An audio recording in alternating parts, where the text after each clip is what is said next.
So this is the brand new, well I say brand new, it's been out a week or so now, hasn't it? September 19 edition of Forty20 magazine, heading inexorably towards issue number 100, which is coming up very soon. Lovely cover, as ever. Do you recognise anyone on it? Down with Rugby Union, it says.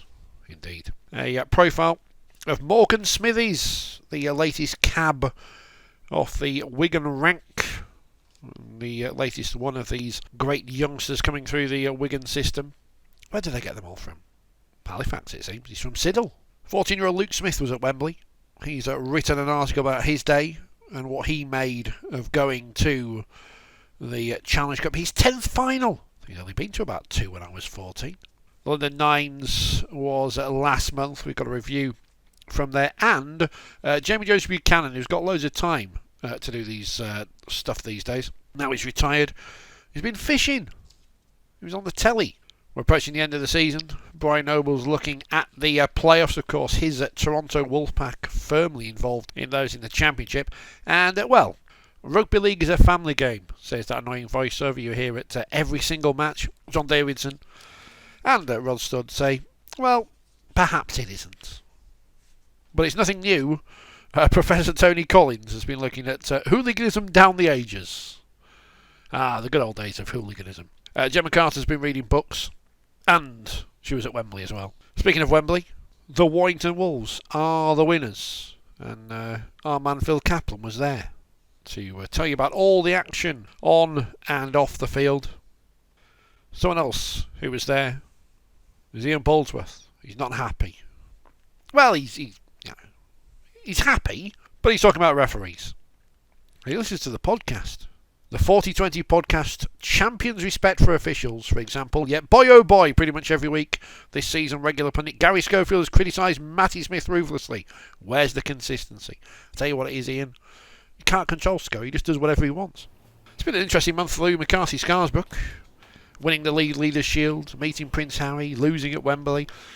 His month in review is there. And, of course, following the Challenge Cup final was the 1895 Cup.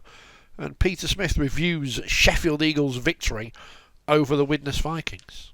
Steve Ward's back in action and back in the Great Britain squad, or in the Great Britain squad, I guess, is the phrase. He tells you about his comeback. A new face, new voice in Forty20 magazine, Paul Bennett, the editor of League Weekly.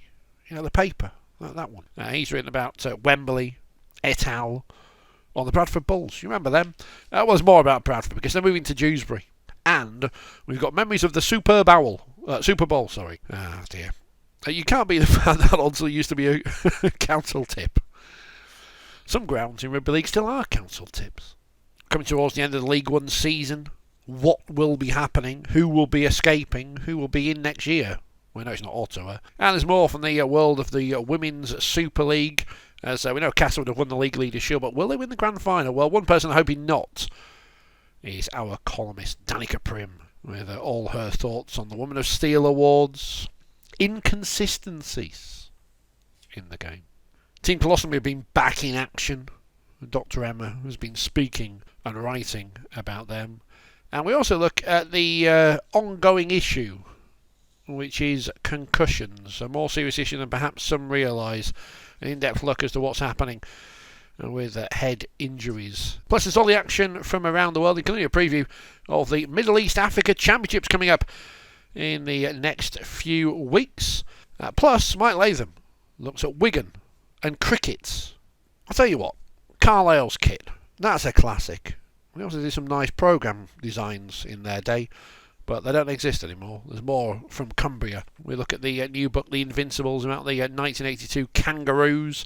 And Martin Kellner's back with his thoughts on Swinton, who are changing their name to Manchester. Or are they? I don't know. It's all in the brand new issue of Forty20 magazine. Out now at all good newsagents. And a few rubbish ones as well.